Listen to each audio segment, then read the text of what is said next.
Hi friends, ഇന്ന് നമുക്ക് നത്തോലി കൊണ്ട് അടിപൊളി ഒരു റോസ്റ്റ് ഉണ്ടാക്കിയെടുത്താലോ. ഇതിനായിട്ട് ആദ്യം തന്നെ ഒരു പാത്രത്തിലേക്ക് മുളക് പൊടി, മഞ്ഞൾപ്പൊടി, കുരുമുളക് പൊടി, ആവശ്യത്തിന് ഉപ്പ്, അരമുറി ചെറുനാരങ്ങ നീര്, കറിവേപ്പില, ആവശ്യത്തിന് വെള്ളം കൂടി ചേർത്ത് നന്നായിട്ടൊന്ന് ഇളക്കിയെടുത്തതിന് ശേഷം നത്തോലി ഇട്ടെടുത്ത് മിക്സ് ചെയ്തെടുക്കാം.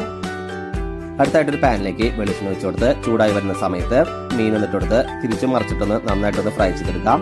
ഫ്രൈ ആയി വന്ന നത്തോലി കോരി മാറ്റിയതിനു ശേഷം അതേ വെളിച്ചെണ്ണയിലേക്ക് തന്നെ ഇഞ്ചി വെളുത്തുള്ളി ചതച്ചതും പച്ചമുളക് കൂടി ചേർത്ത് ജസ്റ്റ് ഒന്ന് മിക്സ് ചെയ്തെടുത്തതിന് ശേഷം അരിഞ്ഞു വെച്ച സബോളയും ആവശ്യത്തിന് ഉപ്പ് കൂടി ചേർത്ത് നന്നായിട്ടൊന്ന് വഴറ്റിയെടുക്കാം.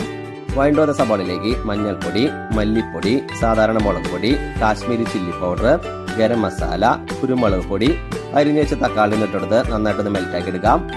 ഇതിലേക്ക് ആവശ്യത്തിന് വെള്ളം കൂടി ചേർത്ത് നന്നായിട്ടൊന്ന് മിക്സ് ചെയ്തതിനു ശേഷം ഫ്രൈ ചെയ്ത് മാറ്റി വെച്ച നത്തോലി ഇട്ട് കൊടുത്ത് കൂടെ അല്പം കൂടി കറിവേപ്പിലും കൂടി ചേർത്ത് നന്നായിട്ടൊന്ന് മിക്സ് ചെയ്തെടുത്തു കഴിഞ്ഞാൽ നമ്മുടെ അടിപൊളി ടേസ്റ്റ് ആയിട്ടുള്ള നത്തോലി റോസ്റ്റ് ഇവിടെ റെഡി.